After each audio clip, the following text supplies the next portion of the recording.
வணக்கங்க. நான் ரதியா சமையலேருந்து சாந்தி பேசுகிறேன். இன்றைக்கி வந்து ரொம்ப குழந்தைங்களுக்கு ரொம்ப பிடித்தமான சாக்கோ பார் தான் செய்ய போகிறேன். அது நான் எப்படி செய்கிறேன்னு செஞ்சு காமிக்கிறேன்.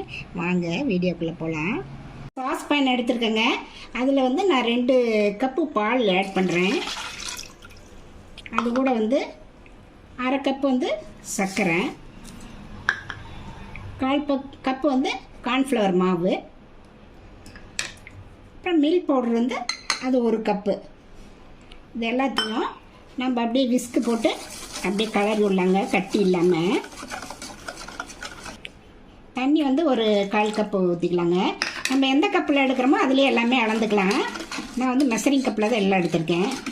நல்லா கட்டி இல்லாமல் விஸ்கு போட்டு நல்லா கலரி விட்டுருலாங்க.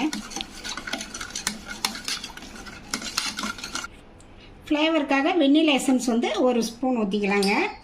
இதை நல்லா இப்படி ஒரு கலரி விட்டு நம்ம ஸ்டவ்வில் வச்சு ஆன் பண்ணிக்கலாம். பாருங்கள், நான் ஸ்டவ்வில் வச்சுருக்கேன். அப்படியே இது வந்து அடி பிடிச்சிக்கும். அப்படியே கலரி விட்டுக்கிட்டே இருக்கணும். நல்லா திக்காக வர வரைக்கும் நம்ம அப்படியே கலரி விட்டுட்டுருக்கலாம். பாருங்கள், அப்படியே கெட்டியாக ஆரம்பிச்சிருச்சு. ஒரு நிமிஷம் இருந்தால் போதும். நம்ம கெட்டியானதுக்கப்புறம் நம்ம ஆஃப் பண்ணிடலாம். பாருங்கள், நல்லா எப்படி கெட்டி ஆயிடுச்சுன்ட்டு. இதை அப்படியே நம்ம வந்து ஆற விட்டு நான் மிக்சியில் போட்டு ஒரு ஓட்டு ஓட்டிக்கலாம். நம்ம அரைச்சிட்டு வந்ததை அப்படியே ஐஸ்கிரீம் மோல்டில் ஊற்றிக்கலாங்க.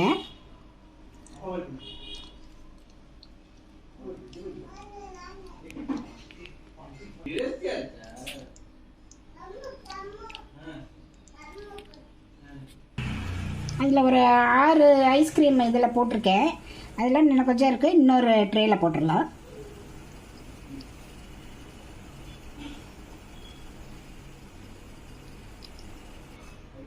பாருங்கள், எல்லாம் 8 வந்திருக்கு. நம்ம இந்த ஸ்டிக் வச்சு அப்படியே கவர் பண்ணிடலாம்.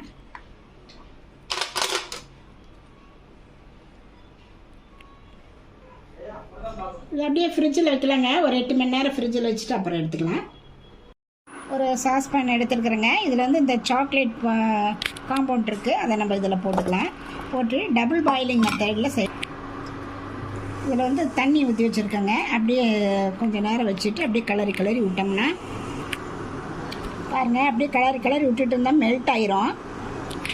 இந்த மாதிரி டபுள் பாயிலிங் மெத்தடில் தான் நம்ம இதை மெல்ட் பண்ணோம். இந்த சாக்லேட்டை ஒரு 2 நிமிஷம் இருந்ததுன்னா அவங்க மெல்ட் ஆயிரும் ஃபுல்லும்.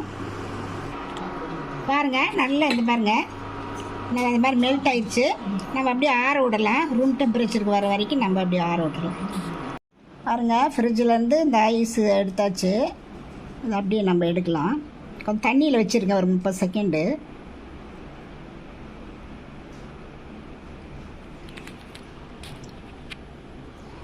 இதில் சாக்லேட்டு கலர் வச்சுருக்காங்க. அதில் இதை விட்டு எடுக்கலாங்க.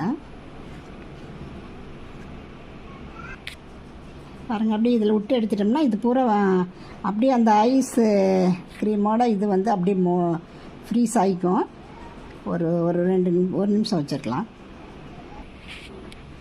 அதே மாதிரி சாக்லேட் எல்லாத்தையும் நினச்சிடலாங்க. பாருங்கள் எப்படி இருக்குன்ட்டு. நம்ம வந்து இதே மாதிரி சாக்கோ பார் நம்ம வீட்லேயே செஞ்சு இந்த சம்மர் சீசனில் குழந்தைங்களுக்கெல்லாம் செஞ்சு கொடுக்கலாம். நீங்களும் இந்த மாதிரி ட்ரை பண்ணி பார்த்துட்டு எப்படி இருக்குன்னு ரதியா சமையல் சப்ஸ்கிரைப் பண்ணுங்கள், லைக் பண்ணுங்கள், ஷேர் பண்ணுங்கள். அடுத்த வீடியோவில் வேறு ரெசிபியோடு சந்திக்கிறேன். வணக்கங்க.